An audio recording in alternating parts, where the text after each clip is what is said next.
All right, today we're going to talk about the Hyfin chest seals. These are indicated for sucking chest wound, any penetrating wound to the box. And we're going to go over kind of just how to apply it and when to apply it. First thing you want to take into consideration is we're going to be using these in the setting of a trauma. And of course, with our trauma, we want to walk up, do a full scene assessment, make sure it's safe for us, take standard precautions, and then make sure we have the correct incoming resources, identify how many patients we have, identify the mechanism. We're going to be dealing with an injury in the box, so we need to follow our MARCH or CAB acronym. We also need to make sure we fully expose and get to skin to identify that we have trauma to the box and that we have a sucking chest wound injury. So make sure that you're going up, you're cutting clothes, pulling shirts, and exposing the chest. Some key things when we're dealing with sucking chest wound, we're dealing with a penetrating trauma to the box or maybe just below the box. So consider potential sucking chest wound even if it looks more diaphragm, abdomen.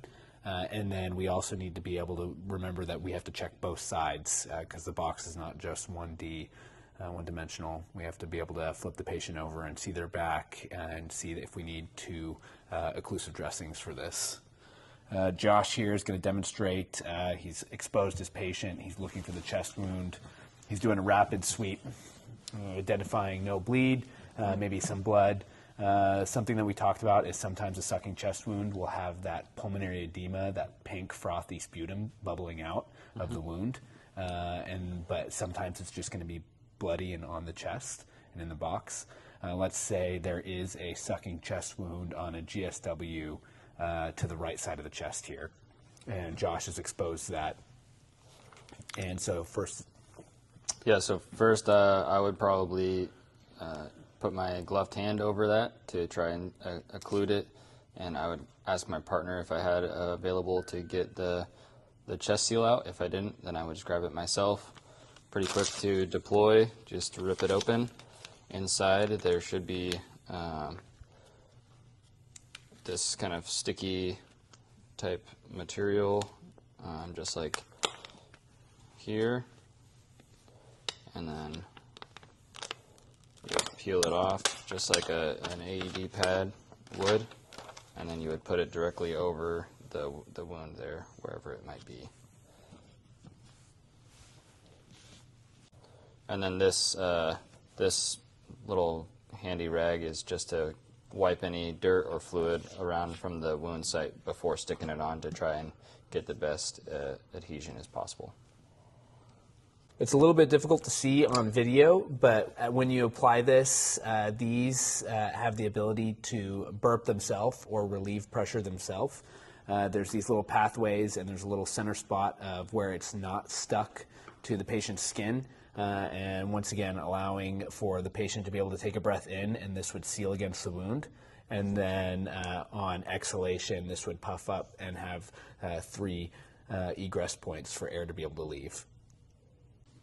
Okay, so once after we found the sucking chest wound on the front, we're going to need to roll the patient. So I would continue quickly my primary assessment down to the legs, looking for any other penetrating trauma since we're working with the GSW. And then we would want to, we'd have this cut off and then roll the patient and check the back for any other wounds as well.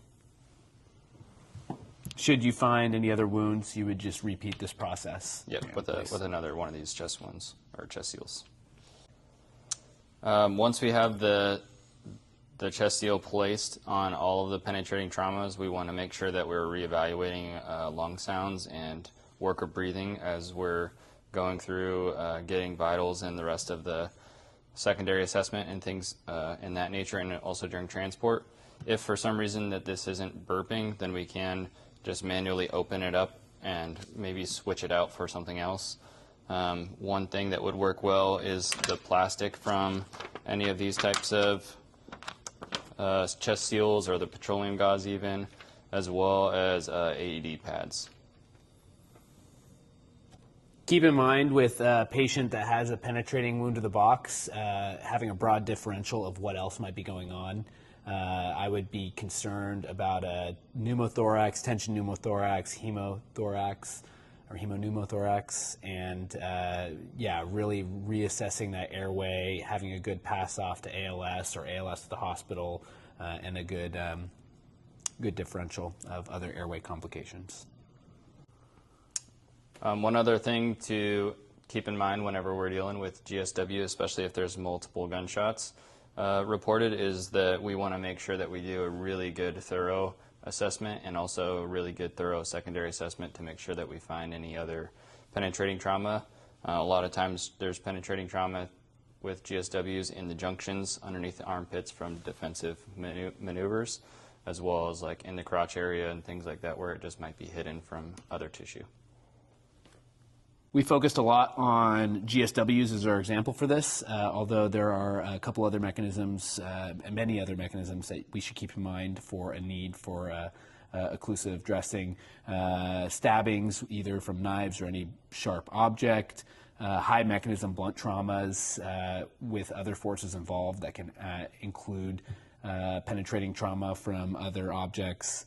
So just as always, as we're heading to these calls, make sure we have a broad differential and start to prime our minds for a good assessment. And a little side note, these are insanely sticky, so don't put these on the mannequin like we did. Yes.